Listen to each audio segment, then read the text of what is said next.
Bekerja sama dengan TNI Angkatan Laut, Bank Indonesia Sumatera Selatan membuka layanan penukaran uang lebaran bagi warga yang ada di sepanjang Sungai Musi Palembang. Ada 3 titik lokasi yang disambangi dalam layanan susur sungai ini, di antaranya Jalur 20, Sungai Baung, dan Muara Padang. Bank Indonesia Sumatera Selatan mengakui layanan ini diberikan untuk mempermudah serta memenuhi kebutuhan penukaran uang warga dalam menyambut Hari Raya Idul Fitri 1445 Hijriah. Di tahun 2024 ini, ketersediaan uang meningkat 12% dari tahun sebelumnya.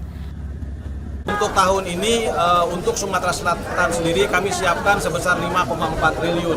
Dari sebelumnya sekitar 4,3 triliun. Jadi kita lakukan penambahan sekitar 12% dari tahun lalu.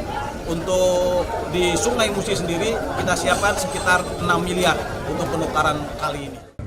Untuk penukaran uang lebaran ini sendiri dibatasi maksimal Rp4 juta untuk uang nominal besar maupun kecil.